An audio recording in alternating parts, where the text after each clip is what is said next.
Y'all are tuned in, y'all are tuned in to the Combat Jack radio show. What's up, internets? Salutes.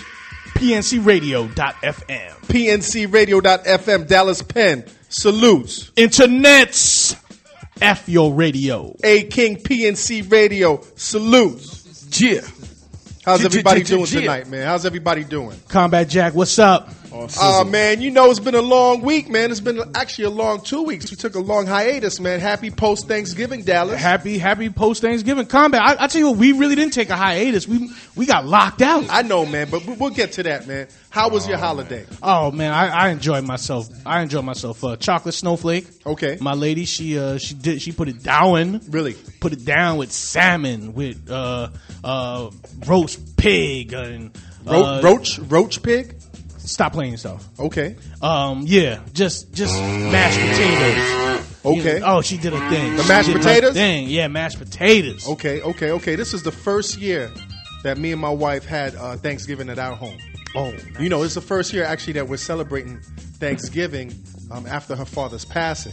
Okay. So we decided to take the weight and celebrate it at our home. And you talk about mashed potatoes. There's this cat that came to my house, man, and he started mashing the potatoes, and them shits came out like velvet, B.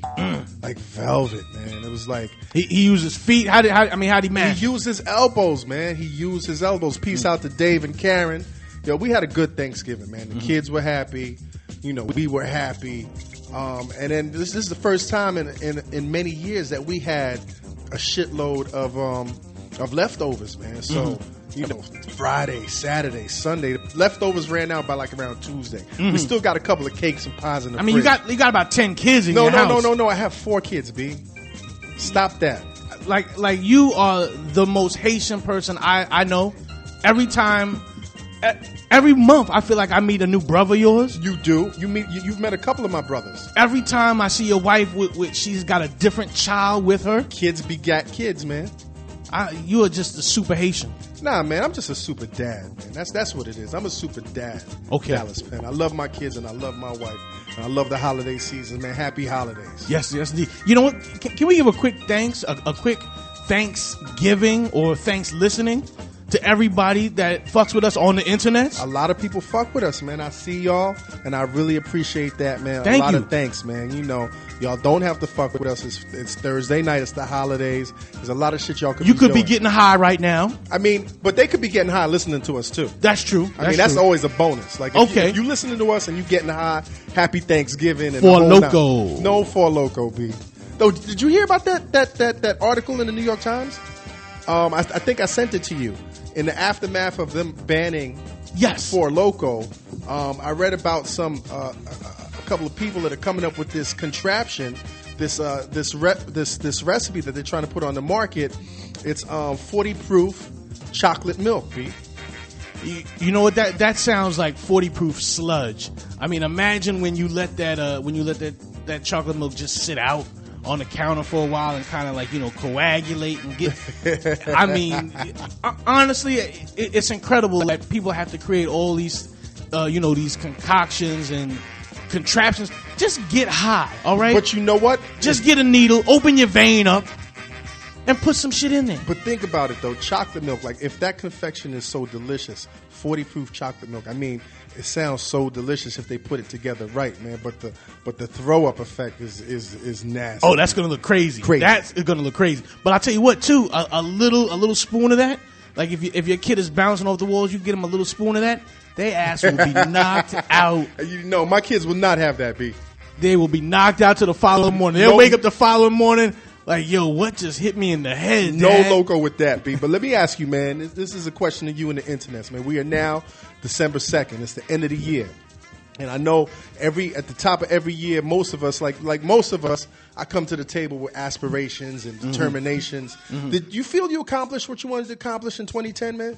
I enjoyed 2010. I feel like a lot of great moves were made for me. There's a lot of transition, man. No question. All around us. I'll tell you what I enjoyed in 2010 was my filmmaking career. Okay. The work that I do with internet celebrities, that took a giant leap. The things I do by myself, the web videos I do by myself, I've kept maintaining. So I've enjoyed the progress that I've made this year. But I'm always, man. I mean, if you could tell by my stomach, I'm always hungry for more. You're always on some constant elevation, huh? No doubt. I'm hungry for more. Yeah, hey King, man, how was your holiday, man? Oh man, my holiday was great, sir. Yeah, great. How's Thanksgiving with the kids, man? It was cool, man. You know, just some chillax. You know what I'm saying? Did you really get some time to relax? Did you really relax? Yeah, I did. Okay. I did. You know, did you take your shoes off and your socks off and get a foot rub? I didn't get the foot rub, but you know, you didn't get a foot rub. You mean you locked us out of work and you didn't get a foot rub? Nah, I didn't get no foot rub. Internets. But I will say that you know, I felt restless though. You know what I'm saying? Like you were saying, we transitioning. We're transitioning, yes. And it's like you transition to holiday mode, and it's like you so accustomed to daily grind and whatnot. And it's like, damn, I miss what I do. I miss, you know. Well, that didn't have to be though, man. You know that didn't have to be, A King. Like, you know, internets, for those of y'all that rock with us, and for those of y'all that don't know, you know, Dallas Penn and I really had in store. We were planning to have a blowout Black Friday show. You know, Thanksgiving evening, Friday morning, Black Friday morning. We were so amped to do a Black Friday show. Dallas and I were we were talking about going all night. Yeah. You know, rock till you drop. Right. So, you know, Dallas, man, like last week, top of last week hit, and I call my man A King. I call him, I text him. I'm like, A King, we ready to do this, you know, Black Friday show? And I hear crickets, right? And then the day before, I don't hear anything from him. You know how A King just be ghost, right? Right. And then I get this real impersonal, once again, I get this real impersonal inter-office memo. Right, we get the straight, that robot joint. The robotic joint. I'm like, yo, is this some kind of Nigerian spam email I'm getting? It's not addressed to Dallas. It's not addressed to Combat Jack. It's not addressed to Reggie Osei. It's just like to all, to staff. Can I clarify that? Thursday, we are shut down. Yeah. Right. And my heart was broken, B. I know mine was too, man, but, you know, that came, I was just a messenger on that one, you know what I mean? That was for both stations. Shout out to Urban Latino Radio, our sister station, you know what I'm saying? And you know, holiday. But the great thing about it was, you know, shout out to the intern. Well, I should say, is he an intern? He's still super intern. Super. Internets. What I like how A King just did is A King just put. Internets. Have you ever seen that random note and it's signed by the management?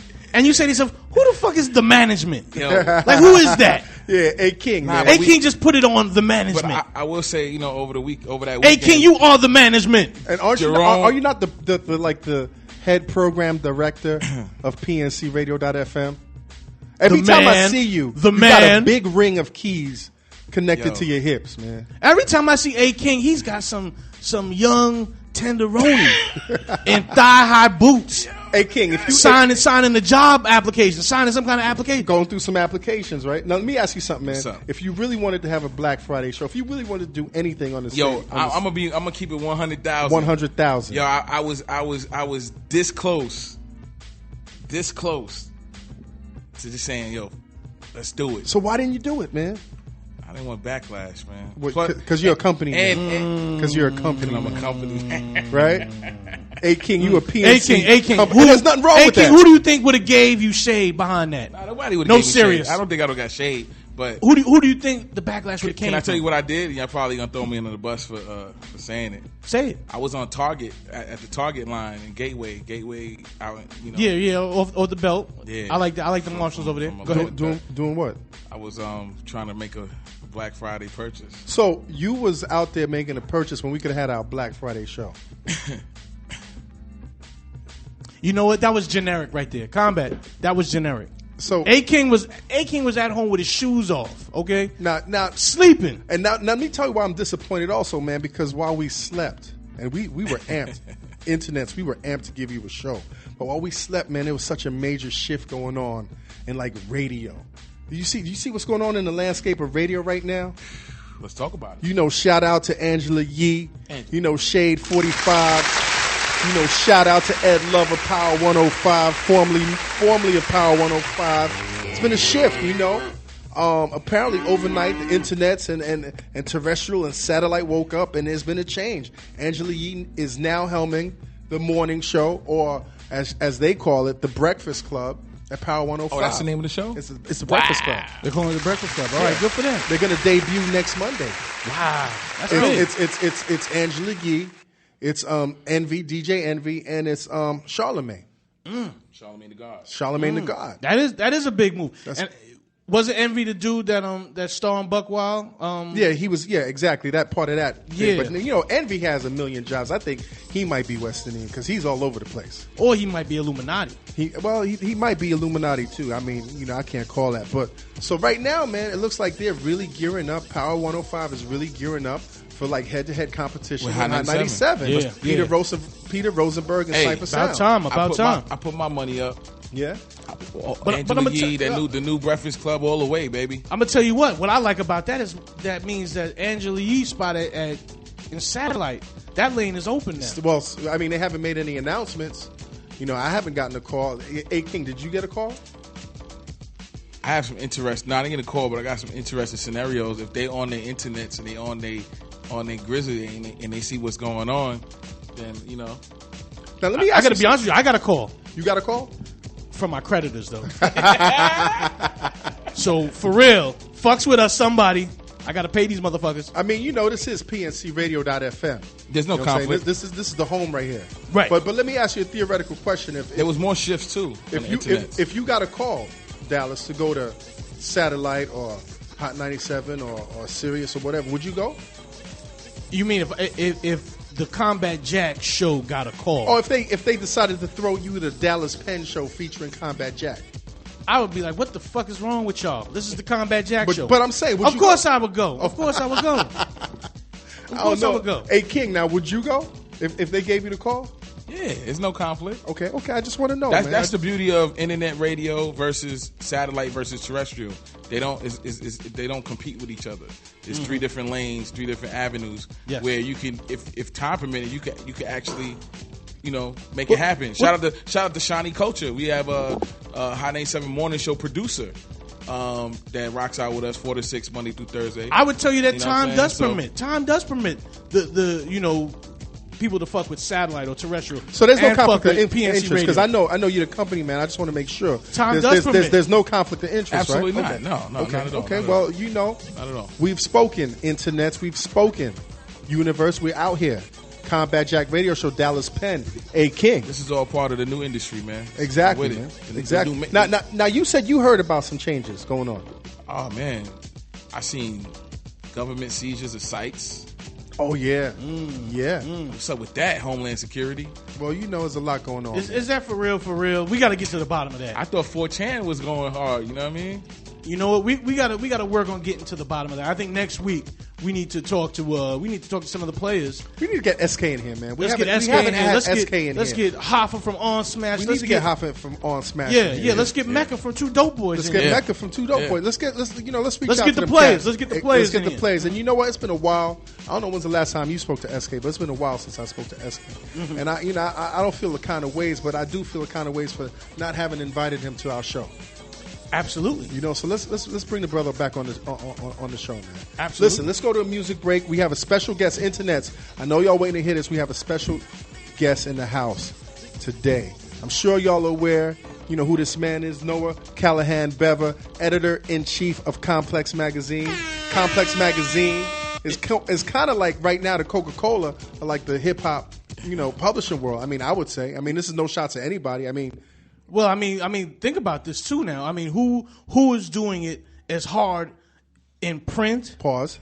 Yes, thank you for that. Okay. In print, online, and quiet as it's kept, or maybe not so quiet in the streets. I was at an event tonight. Okay. That Complex sponsored up in Harlem at the Harlem Vault. Okay. The sneaker shop Vault. Vado in the building. The Kid Daytona. And it was the launch for EA Sports NBA. The retro NBA Jam video game. Wow. Complex had the first name on the bill. Wow. All right, Complex. So we have big money here tonight. No doubt. Let's go to a music break. Combat Jack Radio Show, www.pncradio.fm. F your radio. Yeah. Chit. Internets. Internets. You're tuned into the Combat Jack Radio Show. I am your host, Combat Jack. Dallas Penn, A King.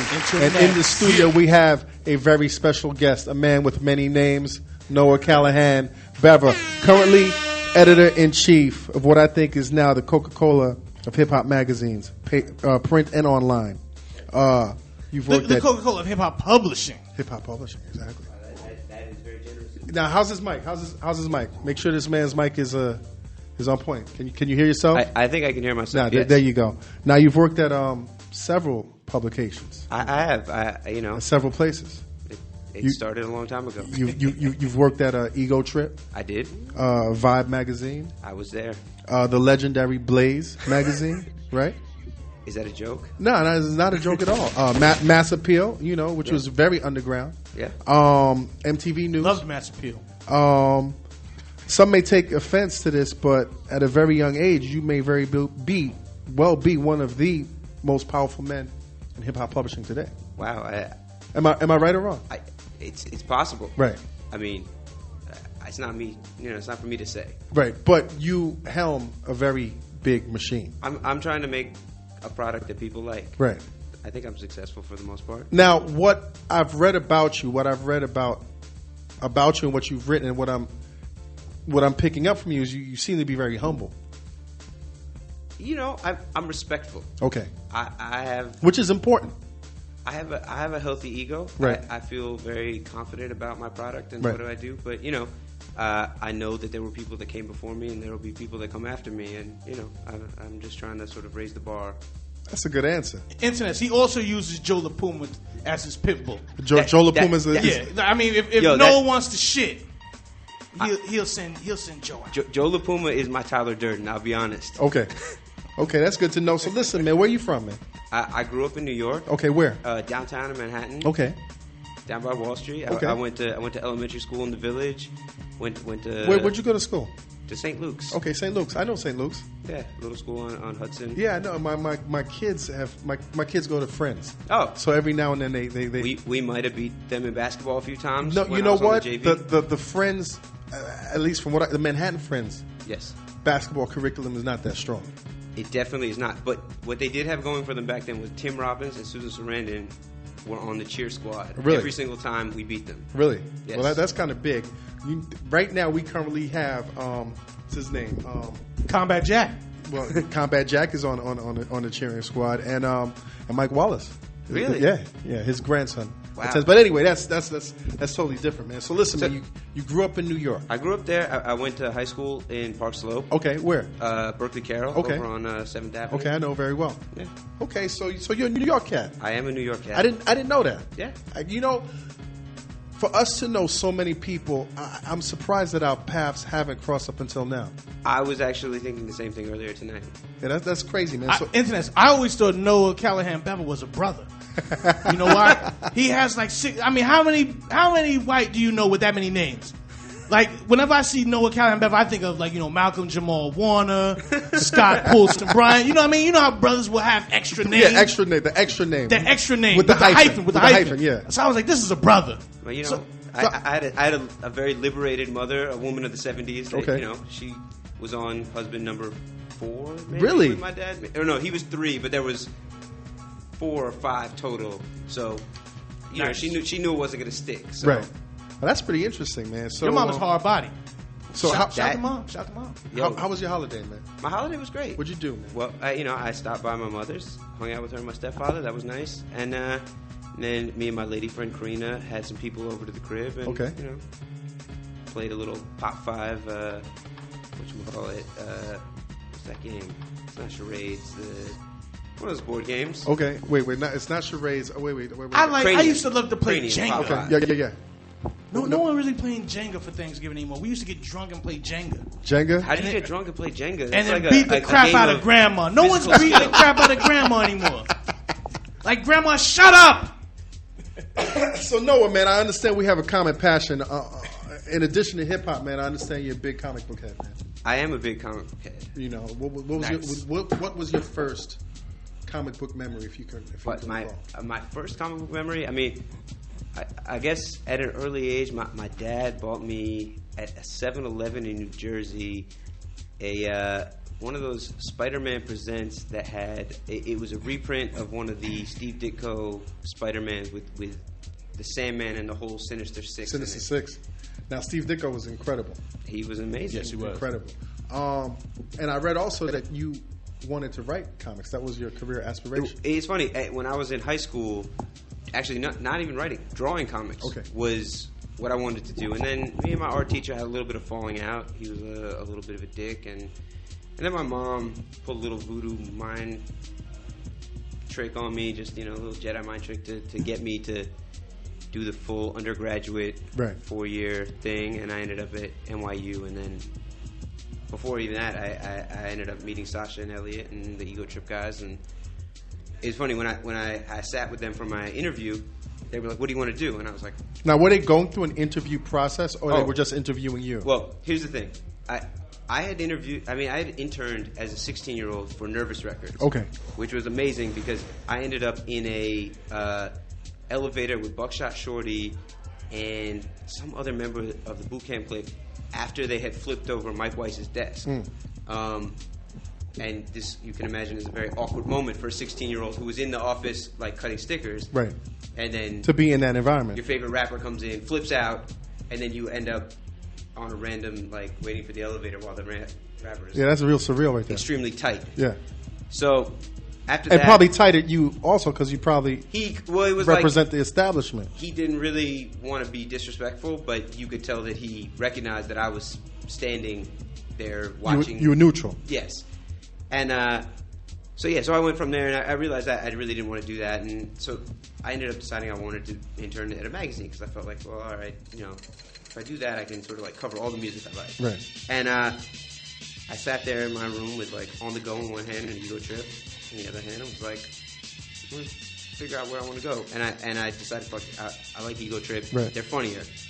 Called them, left messages every day for 3 weeks. Okay. And then finally... And what year was this around? This was in January of 1997. Okay.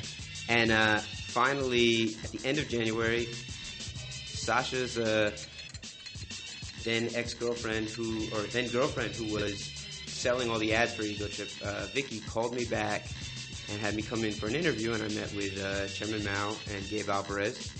And on Valentine's Day of 1997... And they hired me. So you hadn't met Elliot yet? No.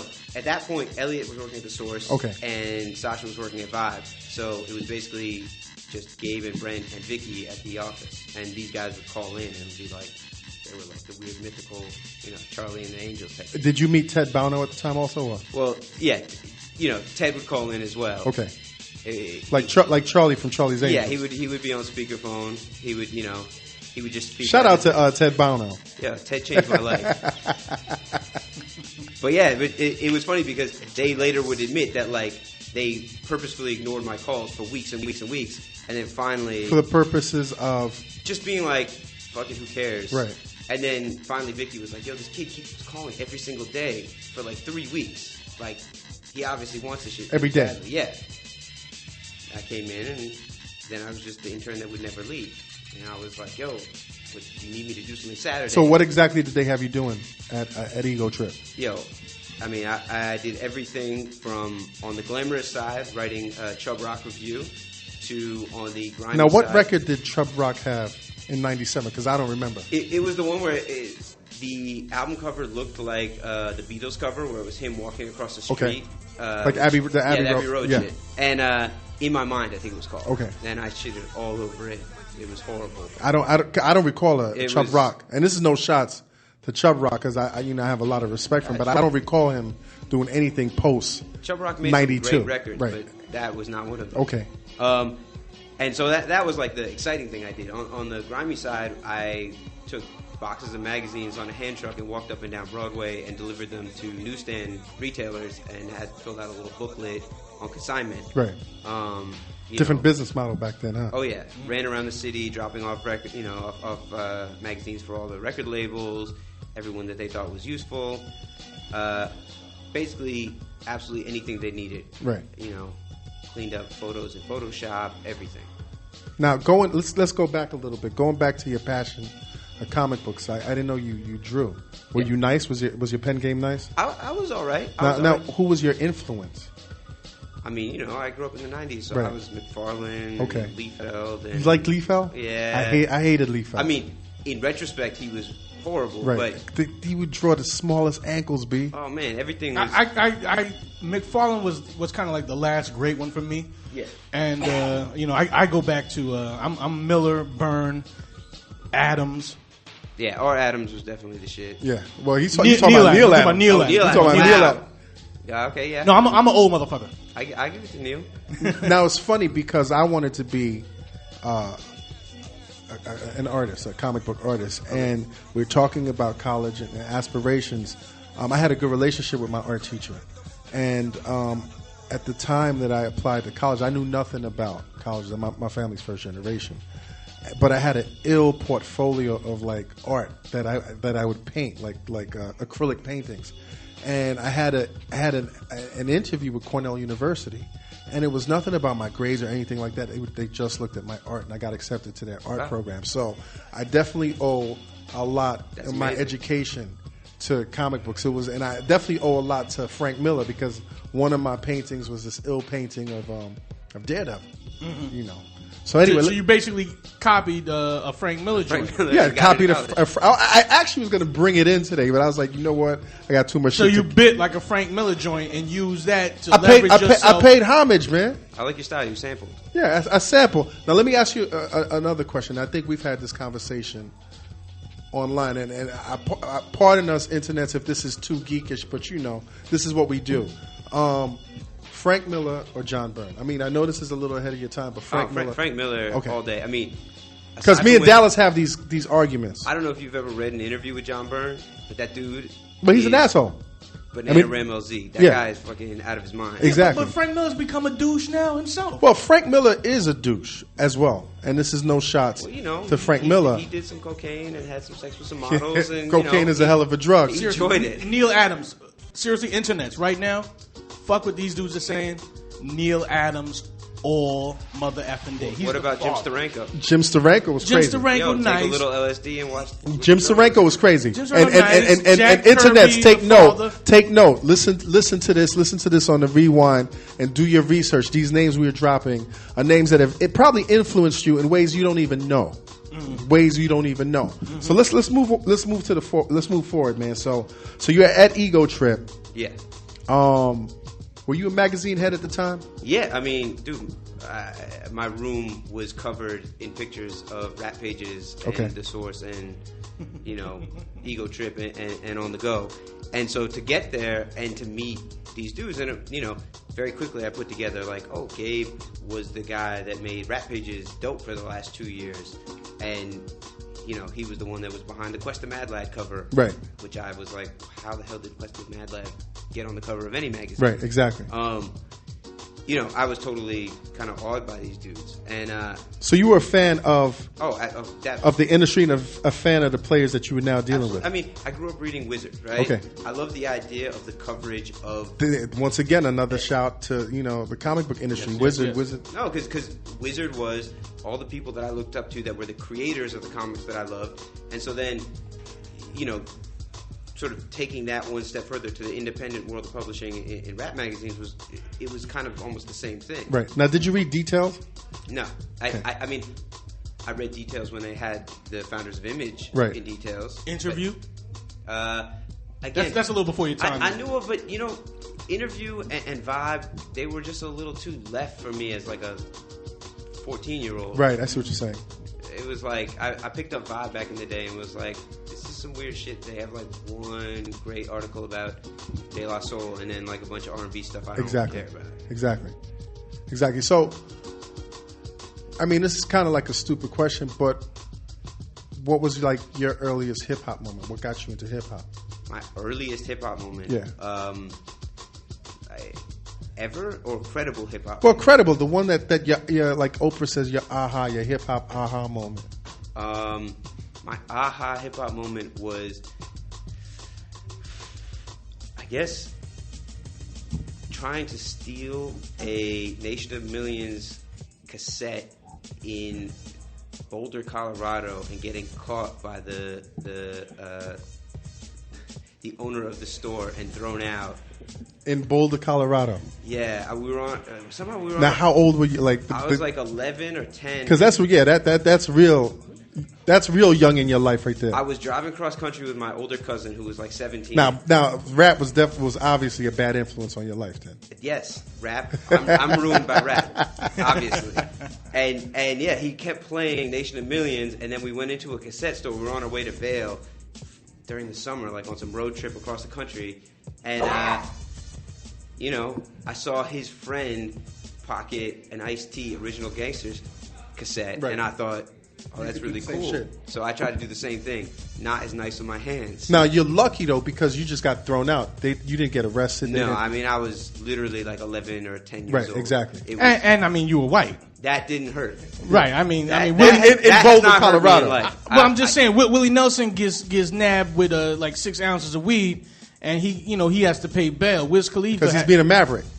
Well, I'm saying Wiz Khalifa's got 2 ounces, and that fool is a trafficker. Well, I mean, Willie already burned one down on the steps of the White House. Or the roof of the White House, something like that, yeah. He already in the did Rose go Garden. in. He did go in. Shouts to Willie. But yes, being white has not hurt me. No question. Now, and you mentioning that, is that where your sense, you mentioned earlier, is that where your sense of respect comes from? From being, because you said you have a lot of respect, and one of the things that being older, being part of the first generation of hip hop, one of the things that I'm very sensitive to is when the individuals like yourself, yes, who have a great sense of privilege come in, but don't necessarily have a sense of respect, not in terms of what the game is, but the respect in terms of the privilege that. Yes, I'm being invited to play based on what I brought to the table. Of course. But I respect that this is not mine to have. Right. This is something that I appreciate the door being opened, and I like this guy, Dallas. I gotta say something. Noah's a cool dude, and I'm not saying this. I'm not saying this because he's editor in chief. No. But everybody, I have that same sensibility. Everyone should have that same sensibility, like that. We don't own this, and honestly, we don't have title to this culture. We're privileged enough to love it. Right. We're privileged enough to be surrounded by it. So that, in a way, he's a hip hop hippie. He's surrounded by hip hop all the time. So he takes his shoes off. No, do you burn some down, man? I did as a young man. I spent 5 to 7 years in a nice little cloud of contentment, things. Right? Yeah, it was great. My early 20s. It's hard. I spent a lot of time in the studio with a lot of rappers. Yeah, and I want to get to that after our music break. I realize you've done some work in the industry as well. I washed up on a small island of sanity in my early 20s and decided at 24, 25, I don't want to go out to sea anymore. Right. So you don't burn like not even on occasion. If I'm on an island. And you have no stress. And yes. Okay, I see. Four Loko? No. I might crack a Four Loko. Have you had Four Loko, man? Nice. Have you had Four Loko? No. Dude. My girl has been trying to get me to just have a Four Loko night. And do it. She might not be the right one for you, B. Do it. Yo, A King, let's go to a music break. Internet's, you're tuned into the Combat Jack radio show. Combat Jack, Dallas Penn, A King, and Noah Callahan-Bever. Blow. F your Y'all are tuned into the Combat Jack radio show. Sitting here with Noah Callahan-Bever. He's basically running down his very colored and storyful past, You've done a lot, man. So, we've gone to some of the publications that you worked with. You end up at Vibe. How'd you get to Vibe, man? Well, it was funny. Basically, what had happened was I worked for Ego Trip for about 6 months or 7 months, and it was summertime, and I needed a job, and so So you weren't getting paid. I was not getting paid anything. You're doing it for the love. I was a senior editorial assistant for free. Right.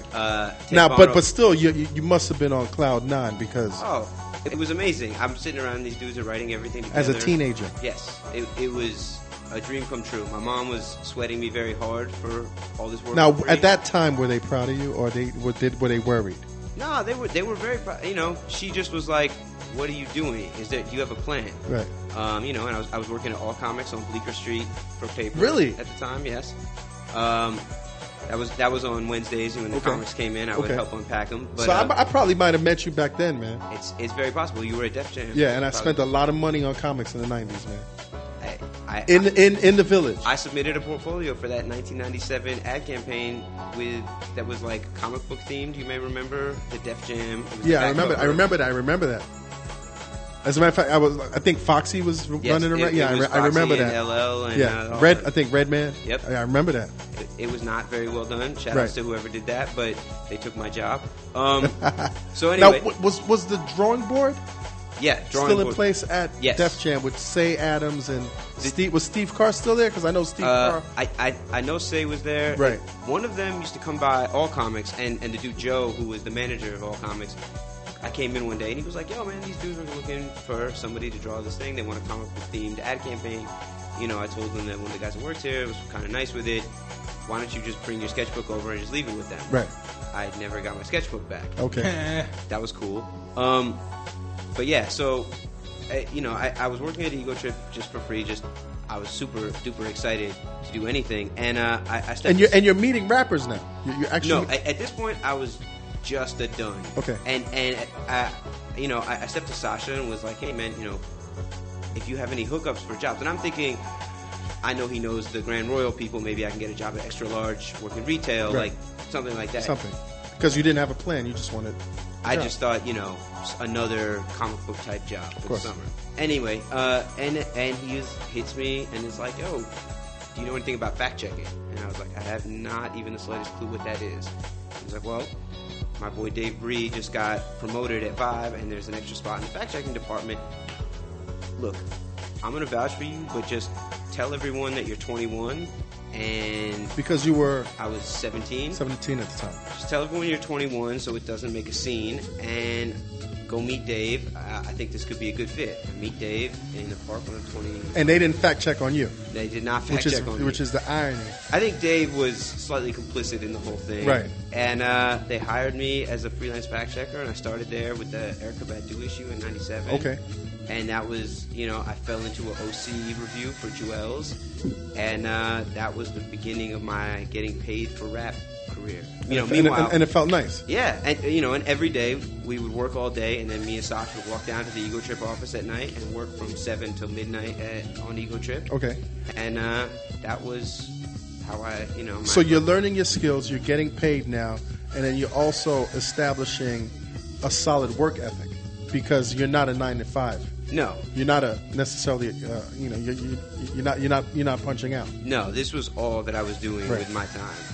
I had a little bit of recreation, dumb out time on the weekends, but Dallas, what would you have done, man, at 17 years old with a real job? When that energy level is so fucking high, you can't quit. I mean, at 17 years old, I worked for architects. Okay. I know I was a draftsman for architects. And were you enjoying it, man? Oh, I mean, listen, they let me live in their office. And, during the weekends... This is incredible, man. I sold drugs. So you never punched out either? I still haven't punched out. Okay.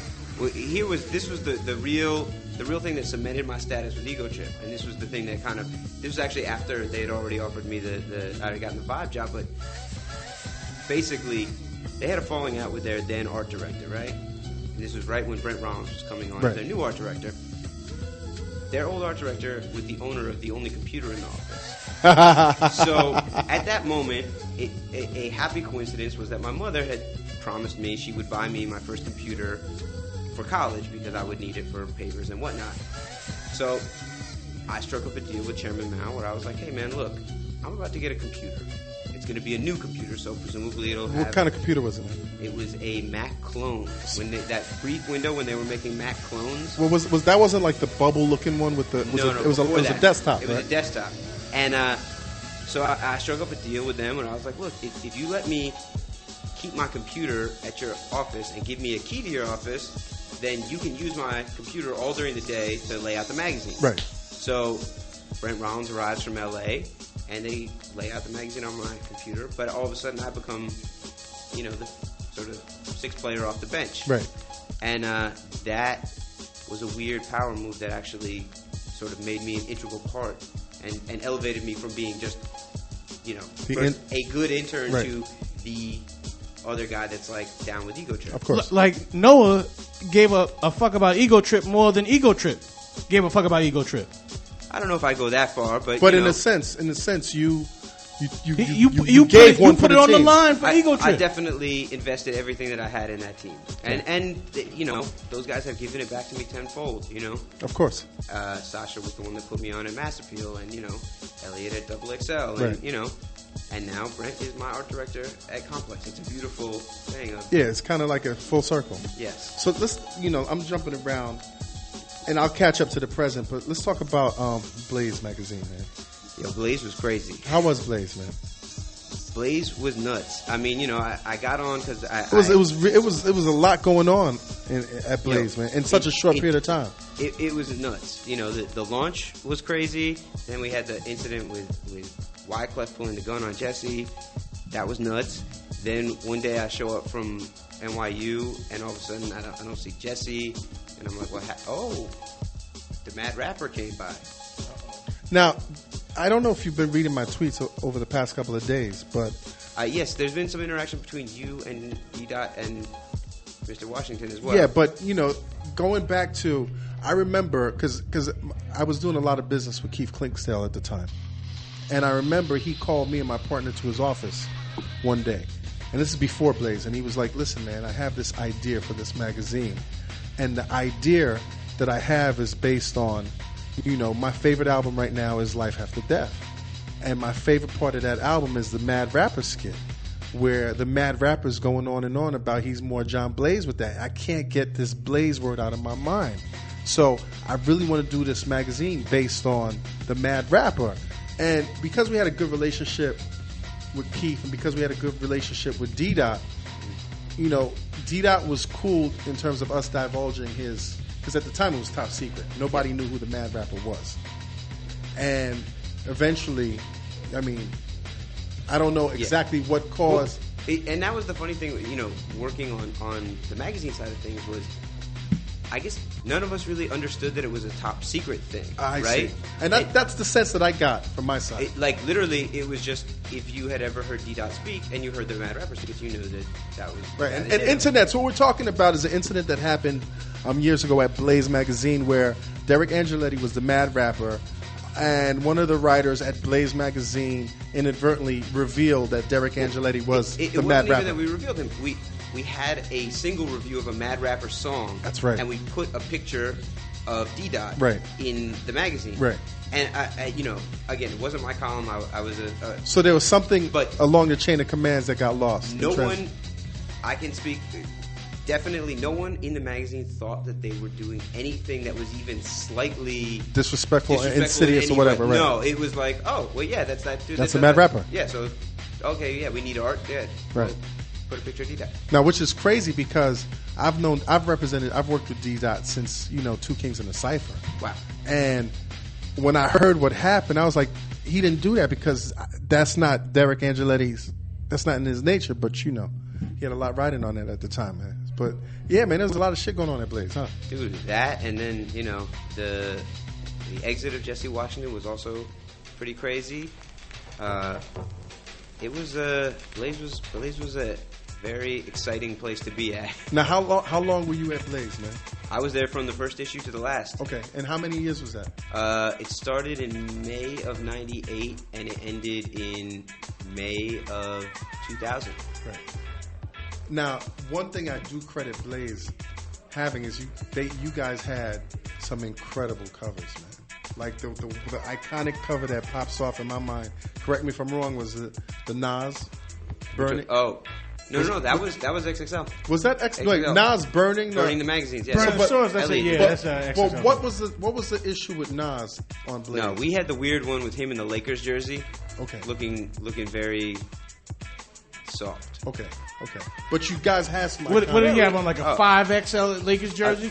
Nah, it was like a Lakers warm up. Mm-hmm. He was looking very. I don't know. It was weird, but nah. Was that the era of like the throwbacks? Yeah, it was sort of right before that. Right. But I would say our iconic covers were definitely, we had a Lil Wayne cover with him holding his daughter. Okay. That Benjamin Meadows Ingram wrote. That was Wayne's first solo cover of any magazine. Okay. It was a pretty arresting image to see a 17-year-old with his 3-year-old daughter. Right. Wait a minute, he had a daughter at 14? Yeah. Lil Wayne, man. He was 16, maybe 17. It was when The Block Is Hot came out. Right. I'm trying to think what other were sort of our hallmark covers. Unfortunately, the last issue of Blaze was supposed to be a 50 Cent cover that I penned, but unfortunately, this is pre 9 Shots 50. Right? What happened was I went and did the interview in Jamaica, and while I'm writing the story, a week later, the Hit Factory incident happened. Right. And I spoke to him, and he was like, "Yo, I'm all right." You know, I can't Black really talk Child about and the it. whole nine. Yeah, Exactly. Yeah, turning off the lights. Because I was indirectly involved with that situation as well. Really? How was that? Well, because the producers that were in the studio at the time, Peter Panic, Father Shaw, who was one of the producers from Poor Righteous Teachers, who is now producing records with Peter Panic, and Gis, who was 50's DJ at the time, was also my client. Gis got stabbed in the chest and got his lung punctured. They were all in the studio with 50, so which is just kind of crazy. But yeah, so that happened. I write the story, and then right as we're about to go to press, he gets shot and dropped from Sony. Right. And so we ended up with a Swizz and Manny Swizz Beats and Manny Fresh cover as the final issue of Blaze, and then pulled the trigger and we pulled the plug when we were on the next issue. That's great. So you were rocking with 50 from day one. Yes. The first time I met 50, he was wearing a Black Hand Entertainment T-shirt. Black Hand, and we represented Chaz. Chaz brought him to the studio. I mean, to the office, and they played us How to Rob. It was the first time we'd ever heard it, and they were like, "We're going to bring this to Flex tomorrow." And I interviewed him on the steps, like out on the fire escape, and he basically broke down. Like he was like, "Look, man, I've been signed to this label for like almost 18 months now, and if I don't get my shit to pop off, I'm gonna get dropped. So I might as well go out with a bang. I need to make some." Now let me ask you something, man. The first time you heard How to Rob, did you think so many people would be so pissed off at the record? It's funny because I had talked to friends in the industry because when Redman had the record that had the line, "I should start robbing rappers in the industry," I remember talking to my friend Tone Boots, who was repping this group called The Dead. They had a song called Projects, and he was like, hit me on something like, "Yo, if you ever have any ideas for records, like these kids aren't the best rappers, but we need a record." And I was like, "You should use that as the chorus for your record and just shit on rappers whenever possible. Just talk about robbing rappers." And then, like 3 months later, he comes in, and I was like, I had no idea that people would take it so personally. Yeah, I thought it was a great record. I mean, and of course, maybe I was jaded not jaded, but maybe I was thinking too subjective because Derek was on the record. But I thought it was a great record, and I actually thought it was a lighthearted record. Yes, it didn't occur to me that anyone would take it personally. And then when I heard Jay was getting pissed off, and then when I heard on Ghostface's album, like I was like, for real, y'all rappers, y'all really don't have a sense of humor. You know what I mean? Well, to be fair, I think if you get the sense at all of who 50 is, everything that's said in humor is a little bit sideways. Right. Actually, you know what? We just got a tweet.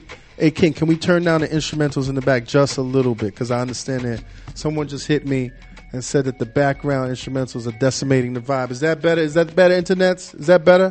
Okay. So where were we now? Oh. I don't know. We're talking about 50. We're talking about, well, yeah. I think rappers don't have a sense of humor. Rappers don't have a sense, well, rappers certainly don't have a sense of humor, but if I think 50 is definitely, everything that is said in jest is also, it's funny because it's true. Right. Now, I read someplace that you have a great relationship with 50. I don't know. Or a good relationship. Does anyone have a great relationship with 50? I mean, I don't know. I would say that. I wrote a book with 50. Right. Now what book is that? What book is the? It was called 50 by 50. It was a autobiography, sort of centered around a whole bunch of pictures that his family provided. I'll tell you who you do have a great relationship. How's your mic? Because I can't hear you. You can't hear me? Internet. Now I can there hear we go. you. Yeah. Internet's okay. You definitely got a great relationship with Kanye West.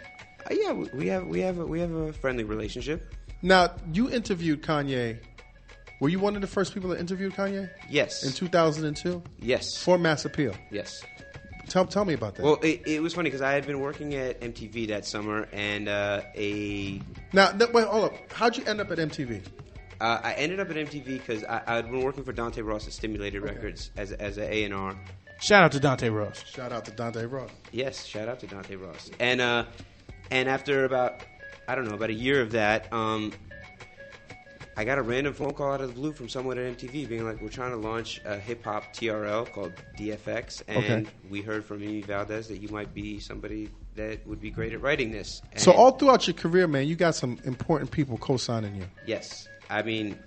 That's big fortune, man. I went about 6 or 7 years without ever having to have a real job interview, and I am very, very grateful for that. And Mimi looked out and suggested to... I feel like his name is Michael Hurwitz, but maybe not.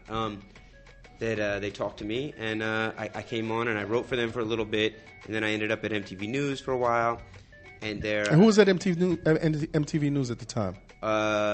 On the which side? On just side just on talent and the writing side. Ocean McAdams was I remember Ocean because I've worked at MTV briefly. Okay, yeah, Ocean. I had worked with Ocean on DFX. He had gotten like a weird he gotten bounced out of something and then put somewhere else and then ended up being a boss at MTV News. Right. But we worked together briefly on DFX. So when DFX folded, he hit me up and was like, hey, man, do you want to write daily news? So I came on and did that for a while. Was Shaheem there at the time? This, I think, was... Shaheem had just started, maybe. Okay. Or he was either just starting or was about to just start. And was Sway on air at the time? Sway, yeah. So I started... Sway's first week was my first week on Direct Effect. Excellent. Shout out to Sway. I had a long meeting with Sway yesterday, man. He's a good dude, man. Sway is one of the nicest people in rap. Yeah, exactly. But yeah, so you know what it was? Because Minya, Miss Info, had just left MTV News, and that opened up a hole, and they were looking to fill with a freelancer. So Ocean reached out to me, and this was, So at that point, DFX had just folded, so I ended up doing that. And yeah, while I was there, I met a young lady who was friendly with Kanye, who was just kind of a kid that wanted to get on. And he kept coming up to the office, and I had missed him. But Kanye was real hungry at the time. He was very hungry. Aggressive. Right. And but not in a bad way. No, just in a yo, I rap too. Right, exactly. Want to hear me rap? I'll rap at you. I rap too. Yeah, that was his whole thing. I rap too. He was like the guy that would call the Ego Trip offices every day for 3 weeks straight. And start rapping. Yes. Right. I mean, he had that kind of drive, that kind of, They're being... Crazy drive. Yeah, I mean, this is why people find each other. Maniacs, they know themselves. It's true. We have more than a little bit in common, me and that guy. And so, I had obviously heard the beats in the blueprint and were like, yo, this shit is stupid. So I pursued meeting up with him and putting him in the first issue of Mass Appeal that I edited. And that was where we met. And now you just interviewed Kanye for the latest cover of Complex. Yes. And it was a great interview, by the way. Thank you. Do you see any type of difference, a big difference between Kanye in 2002 and Kanye in 2010? No. Kanye is the exact same person. Right. Which you have to appreciate. Oh, absolutely. I mean, he believes in himself. And he's always believed in himself. Like, to the point where back then I was like, nigga, you crazy. Yes. And right now, like, he's doing some of the most incredible shit. And I'm like, nigga, you crazy. No, he's totally nuts in a wonderful way. And you have to appreciate it. I mean, like, the whole thesis of my first story about him, which he hated and threatened me over, and we got into a big thing, was basically, this dude is a total asshole, except you have to accept it because you couldn't make this good music without being an asshole. Well, but and I definitely understand that because I know Kanye, and I've written the same thing about Damon Dash. And one of the things I say about Kanye and about Damon Dash is that one of their stronger suits is that they're assholes. Yeah. And that there's nothing wrong with that, if that works for you. No, I mean, and he's also a very caring and very charming and very genuinely nice person.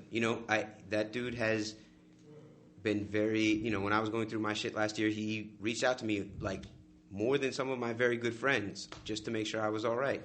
And that's not something that is predicated on any desire to want to be down with the industry or whatever. It was genuine. Just being a normal, kind person. Now, I want to talk about that. I definitely want to get a little bit more personal, but it threw me off, man. I was reading your interview with Kanye, and the first thing that jumped out is you said that at the time that you were about to do this piece on Kanye, you discovered that you had a brain tumor. Yes.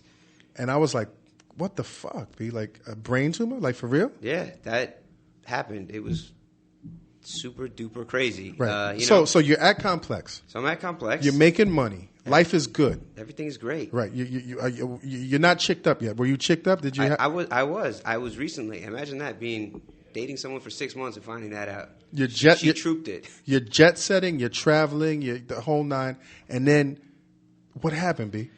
Go to the eye doctor. You wear glasses, or? I do wear glasses. Okay. And I noticed that my vision was a little blurry in my left eye, and I was thinking, maybe I need to get a new prescription. I haven't gone to the eye doctor in a year and a half, whatever.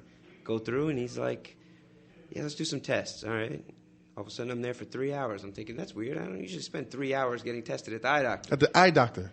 And then he's like, look, man, your eye is completely healthy. Whatever is causing the blurriness is blind spots, and it's either this benign tumor on your pituitary gland or it's a presenting symptom of MS, which is not really the type of thing that a 30-year-old guy wants to really hear, or probably anyone of any age. Right. Yeah, at any age.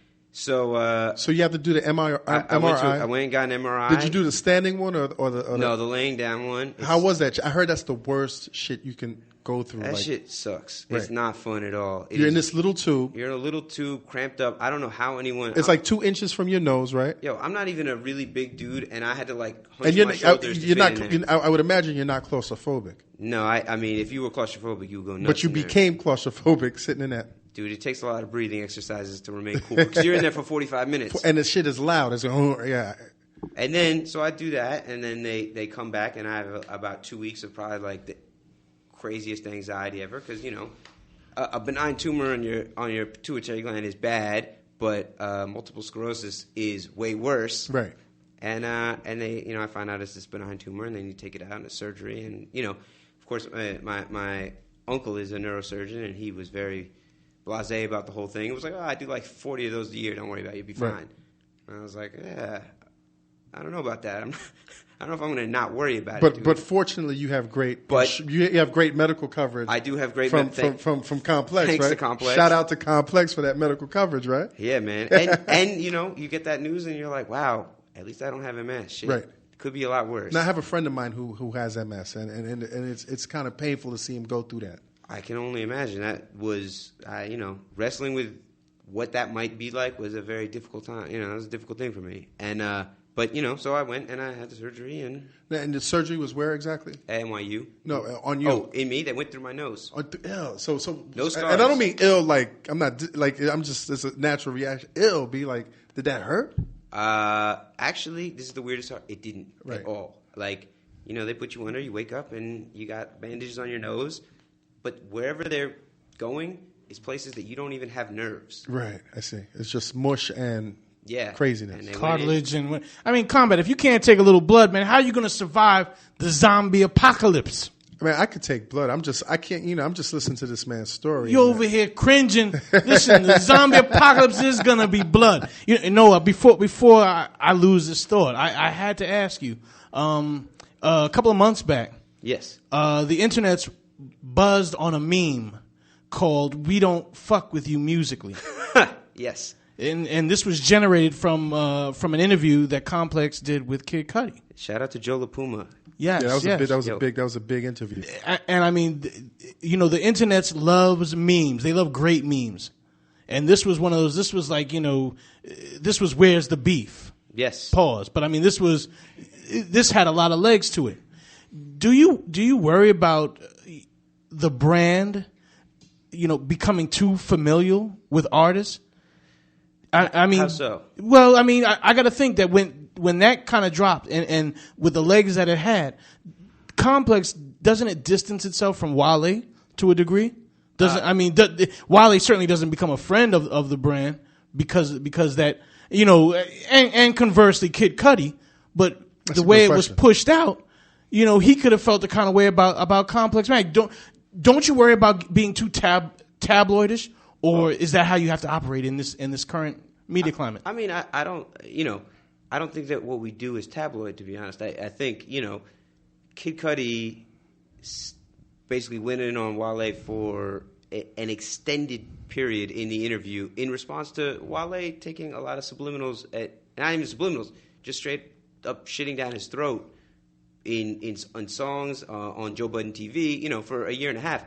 And so, I mean, we are not in the business of hurting Wale's feelings. I think, or inflating no sensation. No, I mean, I would never want anything that we do to make people feel badly about themselves. Wale is a person, and God bless him and his music. But do you fuck with Wale musically? I am not personally a fan of Wale's music. I know that there are many people who enjoy his music quite a bit, and God bless them too. But at the same time, Kid Cudi said it, and we were there listening. So I think that we would be not representing Kid Cudi fairly to omit it. Mm-hmm. And at the same point, I have a very good relationship with Kanye, and did I look at the part where he basically dry snitches on Kanye and says Kanye doesn't fuck with you musically, and think, damn, I know that Kanye is not going to feel really good about this dude speaking on his behalf and shitting on another rapper. Of course, but it's not my job to go to Kanye and be like, hey, man, is it okay for us to run this quote of Kid Cudi saying that you said da-da-da? No. So we just ran it. Right. And Kanye pulled me aside 3 days later and was like, yo, man, I didn't really appreciate when you said it. And it was like, well, it's my job. And he said, yeah, I know it's your job. So we went and did the cover anyway. Good. Now I want to go back to your personal experience. You come face to face with your own mortality. Yes. What changed about you, man? Because from what I would imagine, when somebody, life is good, and you basically think that you're immortal. I mean, I'm not saying you. That's just the way of life. And then you come face to face with your mortality, man, and you're like, oh my God, how many months do I have to live? And what changed? I mean, during that period, I was in a little bit of a dark place. Right. It was. Were you angry? No, I was just drunk most of the time. Right. So you wanted to numb. So you went that route. You wanted to numb the pain. I just was not trying to think about it. Right. I had a lot of people in my corner. And you got a lot of responsibility at the same time. Yeah. And, I mean, and I kept making the magazine, and I wrote a Eminem cover story, right. And we did some good shit.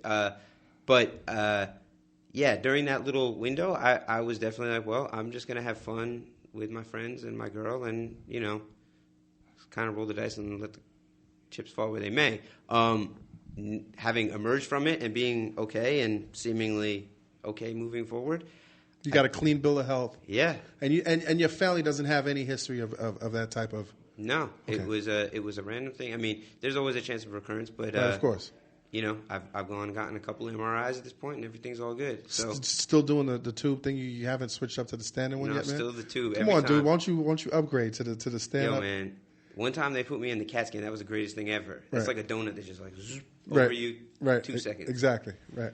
But and coming out of it, I definitely have an imperative to live life to the fullest in the moment. I think that as a 20-something person that is incredibly ambitious and also anxious, you tend to think a lot and about 5 years, 10 years. Where you want to be. Where you're going to be. Right. And when you have something like that happen, it's like, am I doing what I want to be doing? Where am I? Yes. And am I spending my time with the people that I want to be spending my time with? And so that's what I do. Dig it. So are you meditating, dude? Like, what do you do now, man? Are you meditating? Are you taking better care of yourself, or? I am. I'm starting to take better care of myself now. Again, I went through a little nihilistic period. Of course, which is understandable. But and I got a bike this spring. Me and my friend Dart did a lot of bike riding this summer. That was a lot of fun. And so I'm just sort of trying to. I want to make the best complex I can make and have it reach the most people it can reach. and sort of just trying to take one day at a time. Okay, excellent, man. Well, let's get back to that, man. This is Combat Jack. Hey, King, let's go to a music break. You're listening to the Combat Jack Show with Dallas Penn, A. King. We got Noah Callahan-Bever in the studio. www.pnc.radio.fm. Blast. Internet. Botswana. Internet's yellow tuned Mandela. in to the Combat Jack radio show. Noah. Yes. Yeah, Complex. I am. Complex is a big place. How'd you end up there? Complex is very complex. Well, I was at Vibe, Yeah.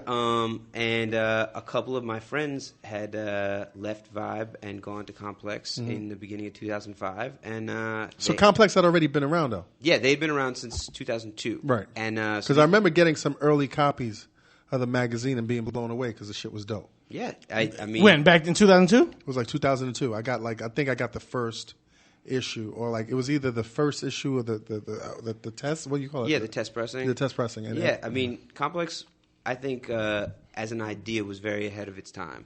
And, toys. They had the toys. Toys and sneakers and just the lifestyle Chicks. element at a time when everyone was music. Right. All music. And yeah, so these friends had left and gone and taken some jobs there, and then one of the higher spots on the masthead opened up.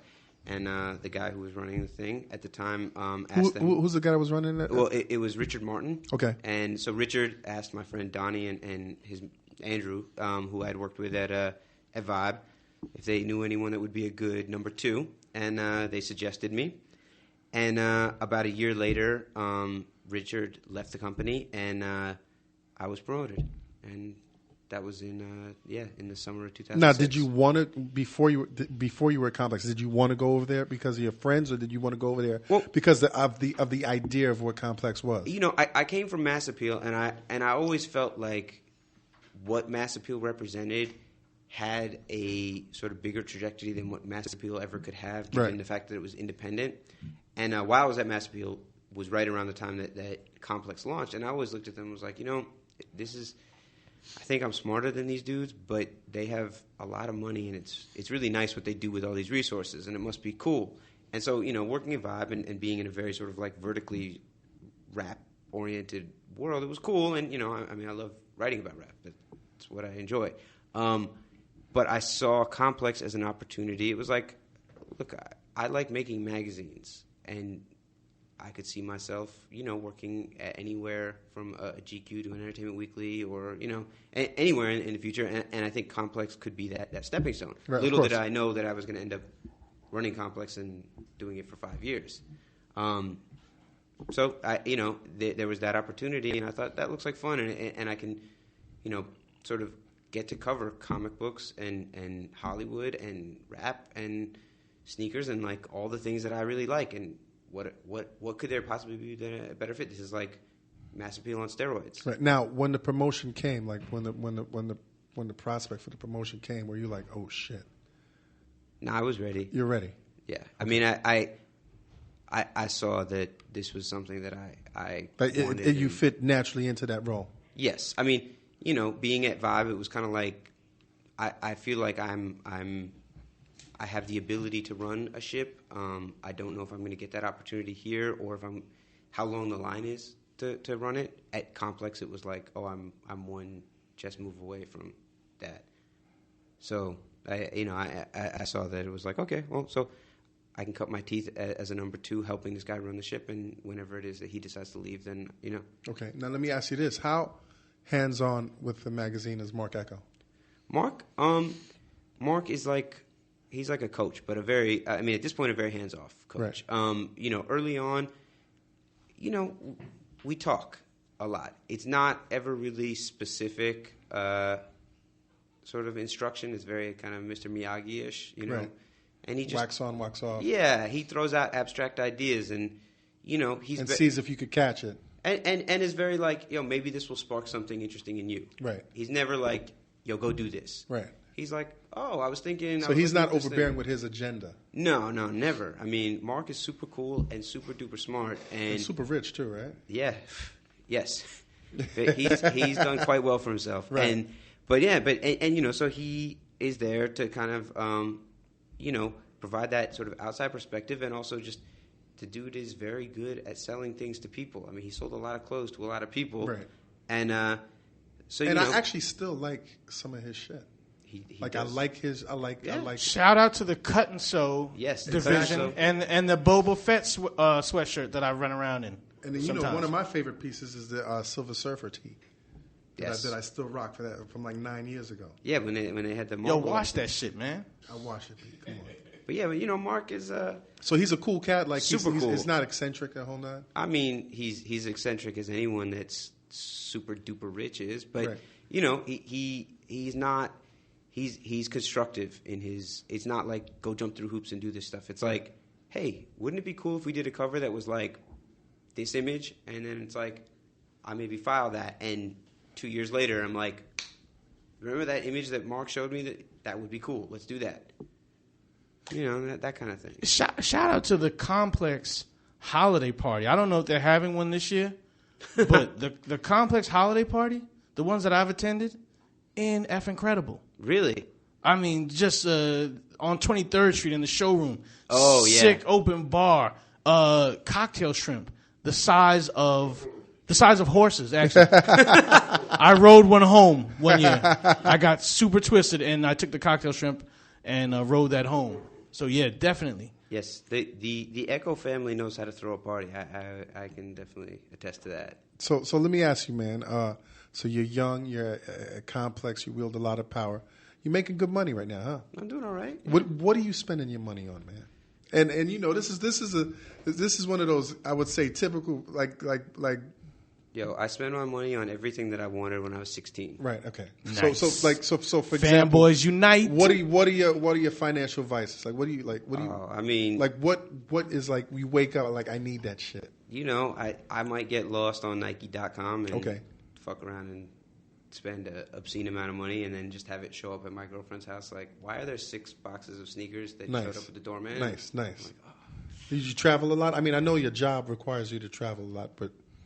Yes, I do travel a lot. Me and my friend Dart are slowly making our way around the world. Dart sounds like a real lucky friend. Dart Parker and me have some adventures together. He is one of my best friends. And been to Barcelona and Montreal and nice a whole bunch of other places. Nice. Are you saving your money now? I will be in 2011. Okay. Yeah. Is that one of your resolutions? Yes. I mean, I have enough saved that I will, when the revolution jumps off, you'll be good. I can pull some money out of my mattress. No, it don't save, man. Listen, the zombie apocalypse money is going to be valueless. Yes. Enjoy yourself. Now let me ask you. But I have like 18 cans of Four Loko in the mattress. Nice. That's how we're gonna kill the zombies. Now let me tell you something, man. You got this clean bill of health. Do not fuck with that Four Loko. I'm telling you, don't fuck with it, man. Might be don't too fuck late. with it. But let me ask you, man. So, in moderation. Talk about this trip to Hawaii in terms of your current cover story right now with Kanye. All right. Well, so me and Kanye have sort of talked on and off, but it's always been sort of intermittent, and him being famous and me being not famous, I kind of let him play the lead on it. I'm not really trying to be his fake friend, right? When I was going through my thing, he was a very really cool guy about it and checked in on me a lot. And anyway, and he was going through it himself during the fall with all the Taylor stuff, and we would talk a lot about it. And he was hitting me from Japan and from Milan and really being like, you know what, I'm just over this music shit. I want to do design, fuck being famous. I hate the paparazzi. And, I think just feeling really burned by all these people that he felt like he had done a lot for. Right. Meaning his fans? No. Meaning the media, meaning so you say he's naive to believe that the media is his friend? No, I don't. I mean, God knows he's had the most contentious relationship with the media, myself included, for his entire career. But I think that he felt like the way that he was vilified for it, like I think when it happened, he was looking at it like, oh man, I wilded out. That was crazy. Right. I mean, he ran on stage with Justice, or was it at the European right? MTV, exactly. And it blew over. Right. And he talked crazy about Common on stage at the Grammys, and it blew over. And so I don't think he had the expectation that this was going to be what it is, what it turned into. Right. Yeah. And so when it happened, I think he felt very sort of like abandoned. Like, I've done all this good work, and like, okay, I wilded out, but it came from a good place. Like, I genuinely just felt that if you're gonna have an award show for the best videos, that you should award the best videos, not give videos to every person that shows up. Right. And so and so we talked, and anyway, he hit me up at the top of the year and was like, "Yo, I'm coming to New York tomorrow. I want to play you the record." So he plays me like 5 songs. Let me go back a little bit. Does he realize it wasn't necessarily the act, but it was just the environment? And now I'm not talking about the award show environment, but the polarizing political climate that we live in today. And that America cannot handle the truth. It's not even the truth, but him being a black man, running up on stage and being imposing to this, quote unquote, innocent blonde figure who represents the heartland of the like. Does he understand? I mean, I think he fully is cognizant of it now. I think as a cosmopolitan, educated person, you don't necessarily see how he didn't. In no way you can't foresee that. Process that as what was happening. Right. It was just like, oh, she's a pop star. It was no different than Eminem shitting on Britney Spears exactly. or any of the other things. I think now he's acutely aware of that. Right, of course. Yeah, I'm surprised that realization didn't hit him since 5 years ago, because the backlash that he got from his statements during the Katrina telethon, you would have thought that he recognized what this country is. But I disagree, because I don't even necessarily think that at the time there was a backlash behind his Katrina statement. There was totally a backlash against him. I personally, I didn't see. No, I didn't see. I didn't see the backlash. His backlash going at Bush was nowhere of the same level as him. Well, I mean, I think it's also cumulative, but that's I still see him as 2 separate incidents. That remark during Katrina was so loud it was deafening. But like Jay-Z said on his interview with Howard Stern, even white people knew or felt that George Bush at that time didn't care about black people. I mean, that was the most glaring example of institutional racism in my lifetime. Right. I think everyone kind of felt like that was the case. I mean, I'm sure that there was a small backlash from his super duper conservative fans. Of but course. I mean, yeah, it was ironically, the George Bush backlash was not. But see, I felt like the Taylor Swift incident was also an accumulation of Kanye's honesty when it came to award shows or when it came to public speaking. That whenever he had the opportunity to speak publicly, he would go in. Jump out the window. Right, yeah. He would go in. So I mean, it was what he said in Katrina was just as honest as what he said when he grabbed the microphone from Taylor Swift. I mean, let's face it, Beyonce's Single Ladies video has been cloned and copied. You got 6-year-olds making fangirl videos of that. I don't even know what Taylor Swift's video was. There was no question that he was right. I just think it was no one else except for Kanye takes the MTV Video Music Awards as seriously as Kanye does. Right. So everyone else looked at it like, dude, why are you just shitting on this girl? Like, can't she win this empty award? Yeah, let her have her little moment. Yeah, who gives a shit? And Taylor fits so well. Not saying her playing the role, but she fits so well in terms of being that victimized image. Yeah, and she let him fall on the sword. Exactly. I mean, in a lot of ways. Right. And I mean, she played her hand well. No, yeah, she just was very quiet about it and let him be the bad guy. Exactly. And, I mean, yeah, he was absolutely right in this situation. But, and also it illustrated everything about Kanye that people had not liked prior to that, but had not been able to put their finger on in one moment. Mm-hmm. So. Exactly. So let's jump to now, man. You got a beautiful issue. Great way to end the year. Kanye, you go to Hawaii, and I'm reading the article, and it sounds like it's just heaven, B. It's like you got Q-Tip, you got Cudi, you got Pusha T, you got Minaj. Like, how's Minaj looking in real life, B? Honestly, I was there the week after Minaj was there. I've seen her when we shot her. Right. She's very pretty. Right. Like, but I mean, people are jumping out the window right now. I'll be honest. When I saw her in jeans, what I thought was, I don't understand how they make them. Because your waist is so small, and then it gets so big. So it's like the Dominican kind of like aspect, like the. Beyond that, though, it's like 22. Cartoon. 45. It's like some manga. She got like a manga ass. No, I literally thought these have to be made by hand. Like they don't make. How could you sell this? Made, yes, it's not possible. Like she got a mecha booty. like she might have a land bot up inside there that just comes out and she runs off. And now I noticed in the interview that you didn't put any of yourself in the interview. It was basically just watching. Well, yeah, I mean, I did. I put more of myself, I think, than I've ever put with obviously all the brain tumor business, which was a little awkward for me. That was actually, you know what, that was big enough. And then as a interview, as a piece progressed, it was.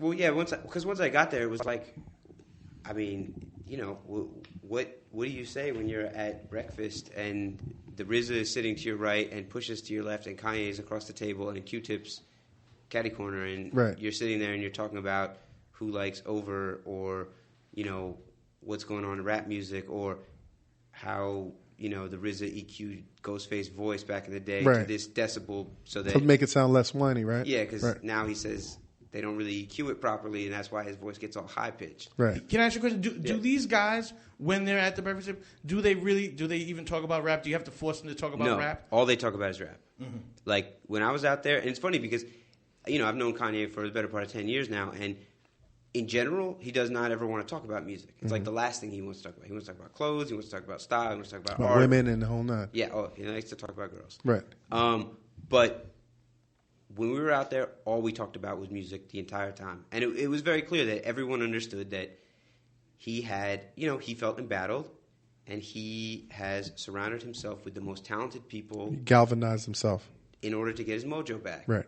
And he did, It worked, and everyone contributed, and it was weird because so many rappers. I don't know how much time you spend in the studio, but so many of them, it's like they hide in the corner and they write their little rhyme, and then they come in and they just spit it, and it's like they're in their own creative silos. It's a very singular experience, and this was the complete opposite. And which speaks to Kanye also because having worked with so many artists, and this is nothing against artists per se, but there's a mindset amongst artists that it resonates a very selfish personality. Yes. In how they work out their craft and how they live out their lives. Well, I think many artists are incredibly selfish. In Kanye, there was everybody was sort of, I think, gave of themselves in order to help the project, including Kanye. Even he was sort of. He took the lead, though. He took the lead certainly by just basically gathering everyone and kind of opening himself up. Oh, absolutely. And I mean, he was compromising himself by humbling himself to asking these people to come to be around him, I think. But yes, and then, out in the studio, he was clearly in control of everything and making all the real decisions for everything. So what of that experience stands out most that didn't make it to print? Like what happened during that trip and you're like, oh, like I'll never forget this moment? That I'll never forget that. I mean, I put most of the really good stuff in there. Right.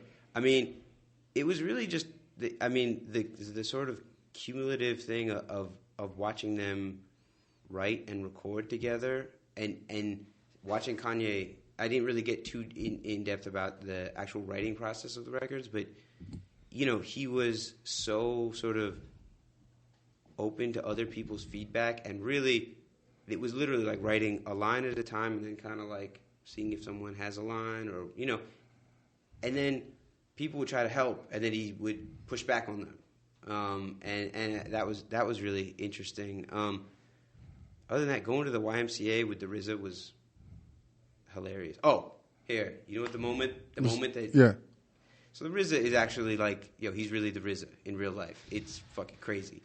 And so I'm sitting. And I have a lot of, I had a conversation with Damon Dash last year, and we were talking about the people that he came up with during his era, and the person that he gave the most respect to was the RZA. Dude, the RZA is the guy on the Wu-Tang skits in real life. Just everything he says is like incredibly thoughtful and layered and also weirdly hilarious. Right. And he will hem up Pusha T in the corner and talk about the gods and earths to the point that Pusha is like looking a little uncomfortable. Not non-cypher, B. Yeah. But no, there was this moment where I'm sitting upstairs in Cuddy's session and Cuddy is playing the Marijuana record for us, and then Mike Dean is sitting there with his laptop open. He's got a screensaver that's a picture of the Houston skyline from the backyard of his crib. Mm-hmm. And RZA sees it and he's like, "Yo, you made that?" And he's like, "Yeah, man, I took that photo. It's just from my backyard." He goes, No, I'm talking about that cloud formation. You made that?" And he's like, "What?" He's like, "I'm saying you can form cloud formations with your mind." He's a cloud burster, huh? Yes. And Mike D looks at him and goes, "Yo, I'm not on that level yet, B." Right. So he's really on some cloud bursting shit. Yo. Men who stare at goats. I cannot tell you how hard it was to not laugh at that moment. That shit was just like I was just like, wow, this dude is really on that level. That's crazy, man. That's crazy. So listen, man, we're running out of time, and I feel we could go all night, but unfortunately, good things have to come to an end, man. Anything for the young writer, for the young person who aspires to do something in publishing and be successful, what do you suggest, man? Because it's a very competitive time. There's a lot of talk right now about what's the worth of the industry where the blogs basically run the game. Mm-hmm. The tweets run the blog. Real journalism doesn't exist anymore. The person that jumps out the window the most is the one that's going to win. What do you have to say to the next generation that really wants to get in the game, man? I mean, look, the bottom fell out on the industry, but it is coming back in a very different way right now. And I think that if you look at what we've done with the Complex Media Network and Complex.com, and it's like we figured out how to, print took a little hit in 2008, and I don't think no print is ever going to recover to where it was in the early part of the aughts, but there's still a huge amount of money. As long as there are people that have products that want to advertise to people, if you make content that they want to sit adjacent to, you can be rich in this game. And, you have to be a little bit pragmatic like that about it. But, I think that if you want to be a journalist, do you look at Combat Jack, your phone? No, but if you want to be a journalist, I look at the analytics of everyone in the Complex Media Network. My Kanye story is at about 2.5 million page views right now. Right. There's not a blog entry in the Complex Media Network that's done 2.5 million page views, right? Everyone, all the sites that we have, Not Right, Two Dope Boys, they do huge amounts of traffic. Yeah. But creating original content, telling compelling stories is still a way to drive eyeballs and to sell advertising. And, if you, what it is you just have to have the ambition and the drive and the desire to want to tell those stories and not do it, I say this to all the young guys, but it's like you have to want to do it regardless of whether or not you get paid for it. And right. If you do that and you make your decisions based on your genuine desire to have stories exist in the world, then generally speaking, the money will figure itself out right, exactly. down the line. I never went into this thinking that journalism was going to make me rich or even as well-to-do as I have become off of it, but I just liked writing about rappers, and I found it interesting, and I thought they had interesting stories to tell. I think you just kind of have to do what you like. Follow your path. Yeah. So I'm sure your parents are really proud of you right now. I hope so. I think that they are. It's been a fun ride, and I really only feel like it's the beginning of it. Right. I think that Complex has grown significantly. I think that we are in a very advantageous place relative to our competitive set going into 2011. I would like to step on the neck of everybody that comes in our way. You hear that, competitors? And not that, but he said that really nicely. Yeah, so. he's like, I will slay you. Yes. No, you will die. We live in a, You will die. In a competitive world. There are only but so many, so many nuts, and there are so many squirrels. Pause. Yes. And so but it's exciting and it's fun, and you're having a good time. Absolutely. Good. And I look, it's like, we hired 4 people last year, and we're going to hire some more next year, and there's still, if you're very good at what you do, there are jobs to be had in the world. How's my boy doing from Hail Mary Jane? Oh, Lenny is great. Yeah. Yo, Lenny's the dig Shout master. out to Lenny. Yeah. Shout out to Lenny and Dig and social media in general. They are very helpful for us, and he has been an incredible asset to the team. Excellent. Well, Noah, man, you've been a great guest, man. Thank you. Thanks for coming through, man. Anytime you want to push something through us, man, let us know. Internets. This has been the Combat Jack Show. You know what time it is. Constant elevation. Dream your dreams and man up and live them dreams, because a life without dreams is black and white. It's black and white, and the universe flows in surround sound and technicolor. Blah. F your radio.